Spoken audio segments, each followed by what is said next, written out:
ekene dulu ụmụ Igbo jizi ego oyibo nu n'ezenu nafa akpatala ego ji enyela ụmụ ogbenye aka nụ ego ji edozi obodo maka na ife onye melu ka a na-ekwunu na ọ bụrụ ka onye ra na-edezi maka na onye Chukwu gọzili na ọ ga-agọzi ndị ọzọ nkwa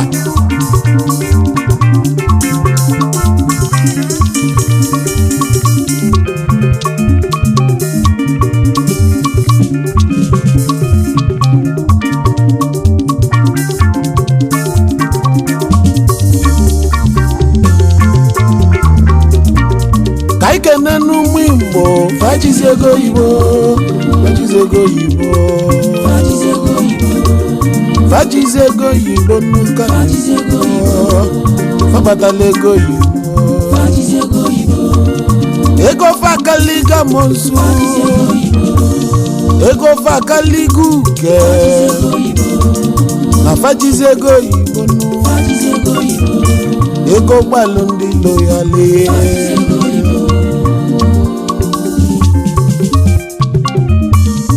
ego netili ndị kwụsị ego netili ndị ọga na ndị eze ka netili egwu asị na ịgba nekwulu ndị nwere ifenu ịgba nekwulu ndị kpatala ego nu na egwu a na-atọrọ ụbịam ụtọ maka na o nwere ibe ya emela ego ọgwụ ịnọle ya ndị nwere ibe ka netili egwu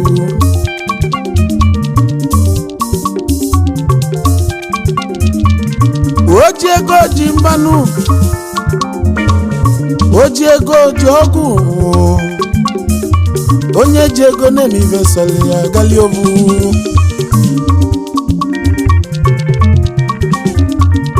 ụmụ Igbo gbasiri ike ọrọba ka anyị na-etile ego ndị na-edozi obodo fabatazie n'ime obodo obodo asala ọkụ fa na-emekasị okpoko fa na-enyela ụmụ ogbenye aka fa na-alụzi ụzọ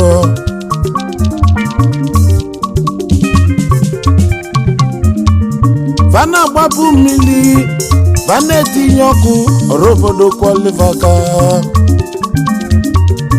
ndị eji mmalụ obodo ndị eji asa obodo anya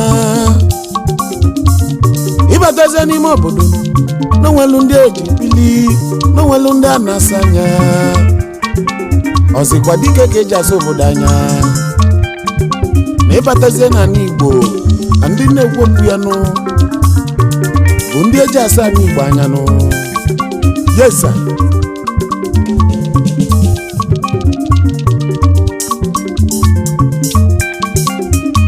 ekene dịlị ndị odogwu fajizi ego oyibo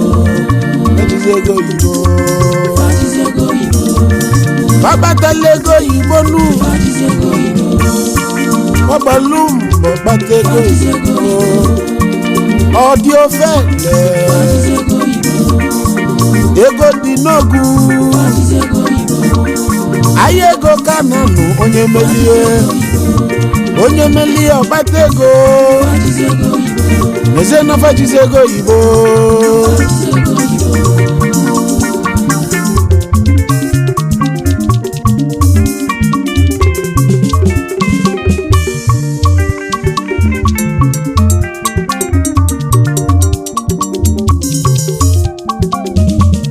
ka njebe obodo dị iche iche na n'Igbo ka nkwude ndị ji ego oyibo nenu n'ọfa gbalụ mbọ wee kpata ego oyibo ọ dị ofele ka na-ekwu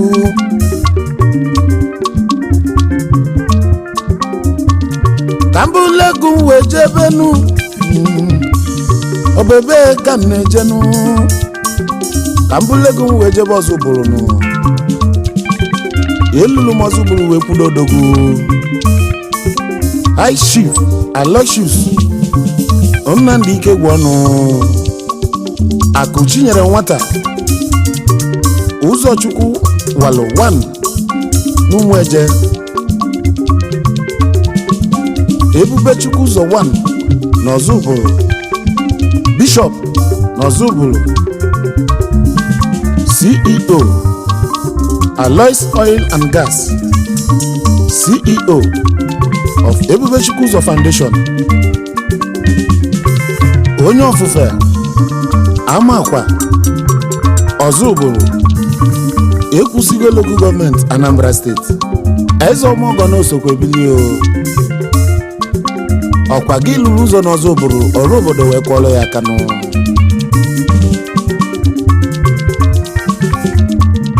ibulu ụzọ lụsịa ụlọchukwu tupu ịlụọ nke yi ọrụ obodo kwọrọ ya aka eze ọmọgọ n'osobili Bishop n'Ọzụbụlụ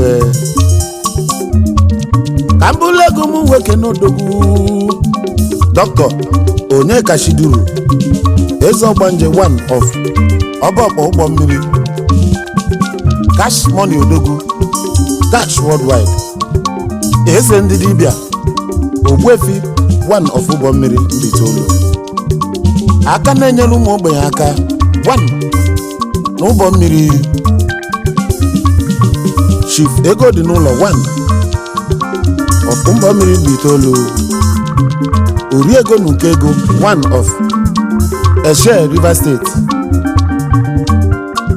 dibịa ama ama oke mmọnwụ na ụzọ nne nworie barịbarị ushi ọshashi barịbarị from ụgbọ mmiri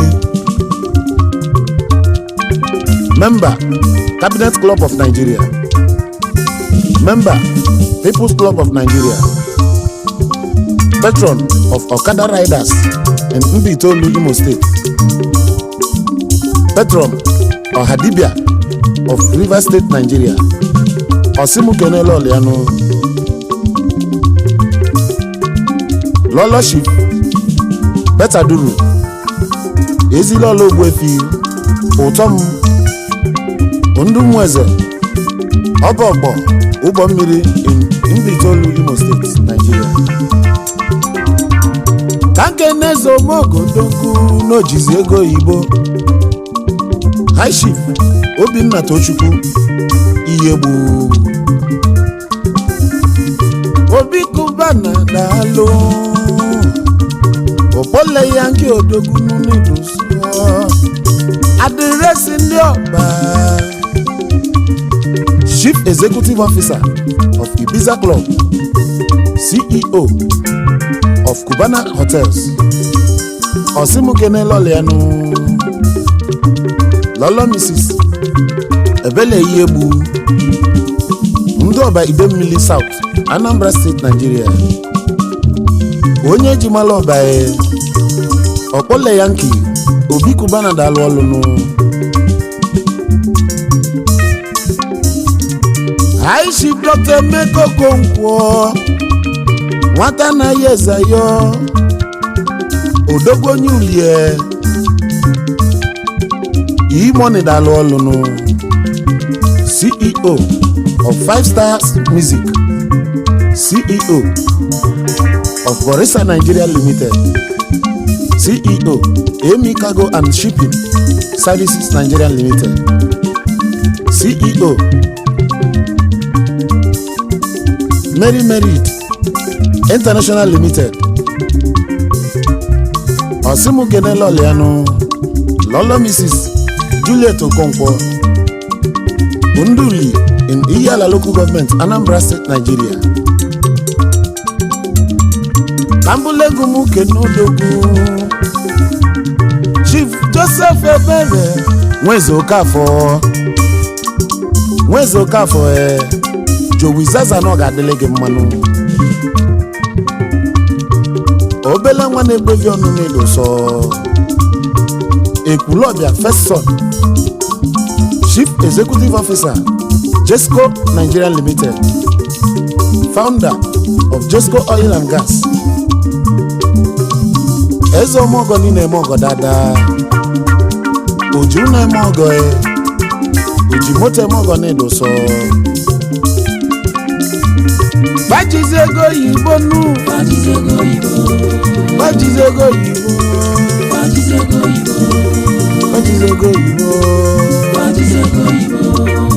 ndị kpatara ego oyibo nu ọrụ vaga na-etizi egwu nwa na nkịtị akpatala ego oyibo nu ọrụ obodo mala onye fabụnụ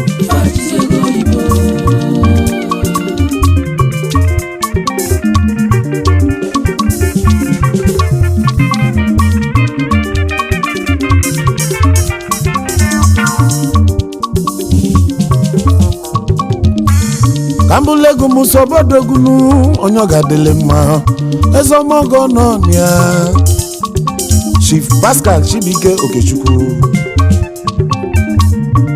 Cubana Chief Priest General Manager and Co-Director of Cubana Groups and Cubana Leisure Osimukene Loliano Lolo Mrs.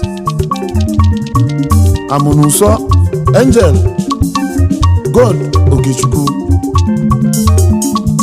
CEO of the Angels Bar and Grill ndị ọsụ Imo State Nigeria Cubana Chief Priest odogwu n'ọgadịle gị mma eze ọmọgọ nọ ya eze ọmọgọ ị na-eme ọgọ kalịsịa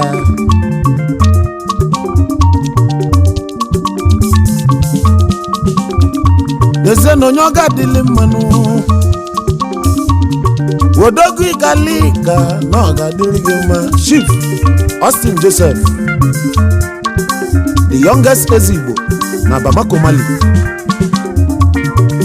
Odogu dị na nwoke onye ama n'obodo Chairman CEO of Alobis Wears founder and coordinator OAU Bamako Mali Ability himself member and patron GTC Orumba South Local Government Area Umunze member of Ndi Odimma United Friends Club member and patron alumni Seat of Wisdom Orumba South Local Government Area Umunze member Anamba Progressive Meeting in Bamako Mali Osimukene Zeli Loliano Lolo Mrs. Jennifer Joseph Lolo youngest Ezigbo na Bamako Mali Osimukene Ezigbo nwe ofulu n'anya Akachukwu dia eze nne ya Odogwu ndị Orumba South Local Government ihete ụmụ onye ka mma in Anambra State ndị ọgadịle mma n'unudo so n'unu ka dịka echi na echi adagụ agụ ka nke nne na Ogbuefi Obinna si Okonkwo Obi Coastal Road Gambia ezi nwaanyị dị asọ na Enugu Ajaishi Ekwusigo Local Government Anambra State CEO Dimas Concept Nigeria Limited CEO Obi Okonkwo Investment Nigeria Limited CEO Obi Long Global CEO Sidom Investment Co-dealers in all kinds of auto spare parts trucks, car, electrical, building materials Kalisia Semukenele Loliano Lolo Mrs. Uju Ezinwanne Okonkwo Osodieme Nwade Nwanime ndị Enugu Ajaishi Ekwusigo Anambra State, Nigeria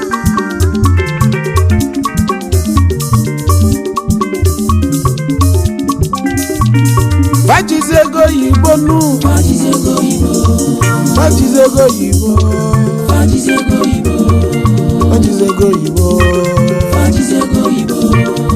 Andi kpatala ego yibo nu ọrụ baka n'etile anetizi egwu nwa na nkịtị kpatala ego yibo nu ọrụ obodo malụ onye fabunu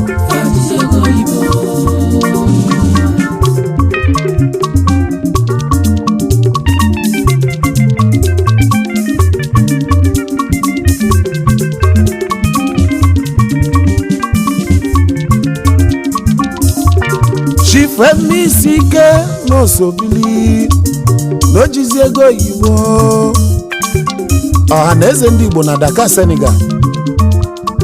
CEO Abana Autos, Mercedes-Benz, importer and exporter of all kinds of motor spare parts in Dakar, Senegal. Agune Chamber 1, Enugu State in Senegal. Ojula Mogo na Senegal. Asimu Kenelo Lianu Beatrice Uche Chukwu Ugezumba Onde Zago n'Enugu State, Nigeria. Onde Ogadilima Honorable Onye Buchi Nadi Don Buchi Nisobili CEO Buchi Solution Limited, London, United Kingdom. CEO Arena System, registered nurse in London, United Kingdom.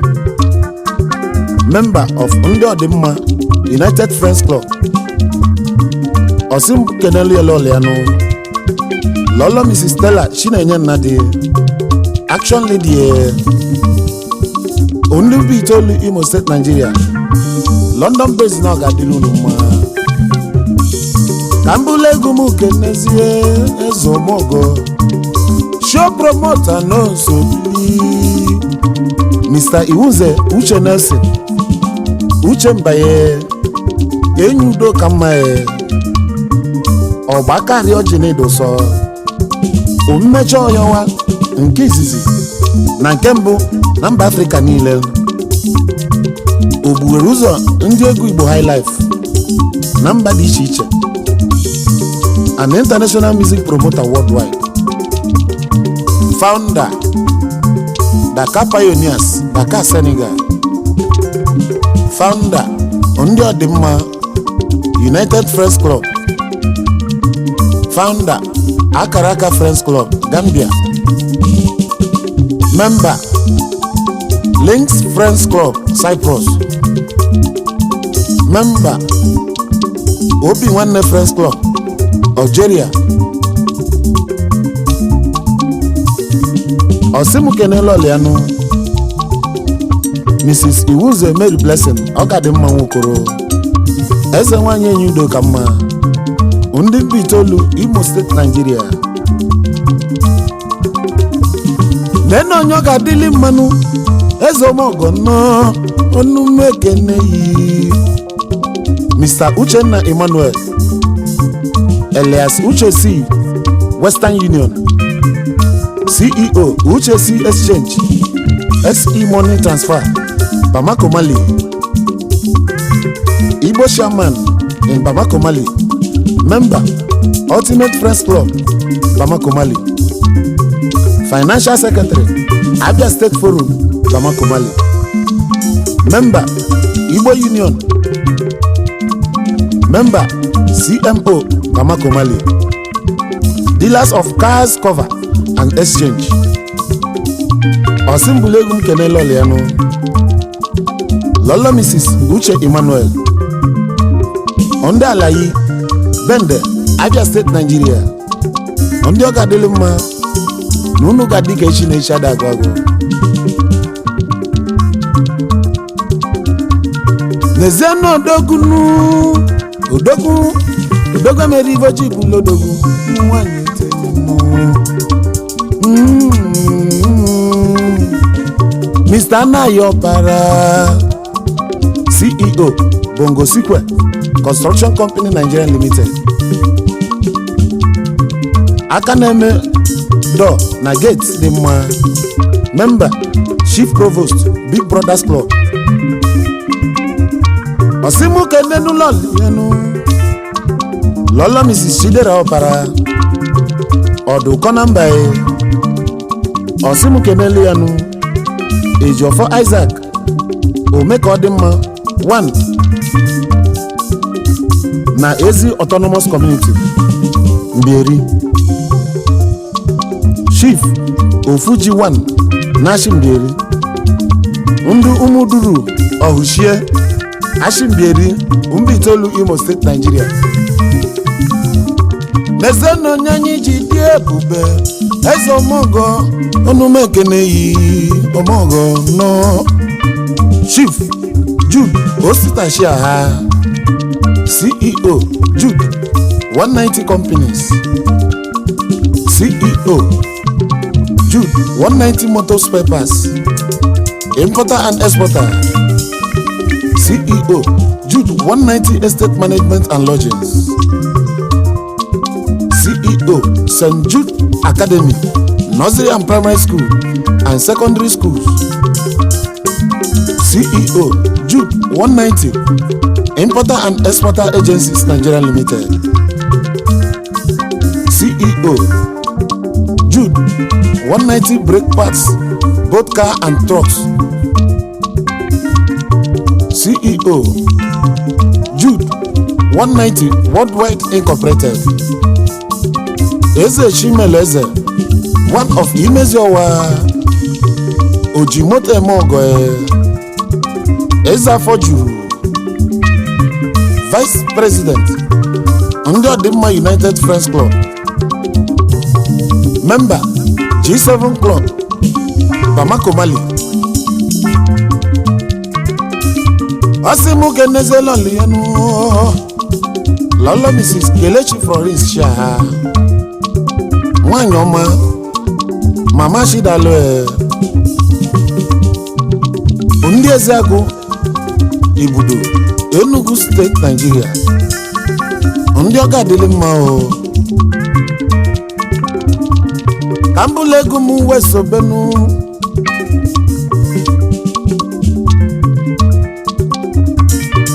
Kambuli ba Wesobodogu Eze Omogo Kalisia Chief Ikechukwu Peter Ebe Ọkamma World Lamp International Omimi 1 na Nnewi Ịnyaba Ọkụ Dakuludike Anambra State.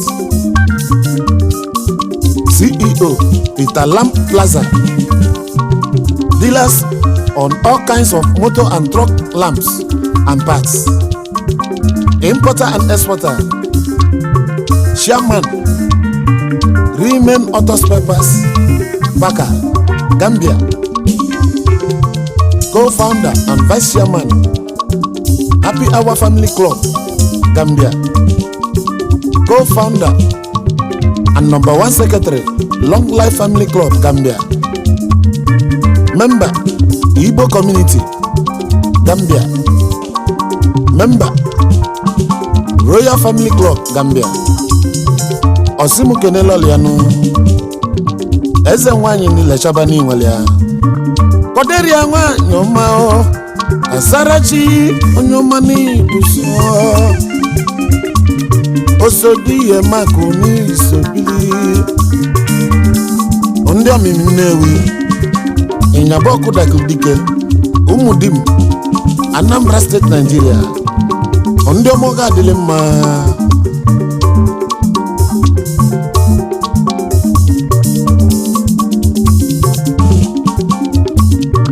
Andezo mogo Nenu ndodogu Nabaje lugulike Fajizego ibonu Nese na chuku gozile fagozinu Fawebulike no Wene mogo Ogo ka faji kalisianu Fajizego ibonu Ego nejelu fosine Asikejebechi Fasikejebeta ego kalili fadu nenu fane mekasio fabataze n'ime obodo asalogo kajizego ego bụ mma nwoke nenu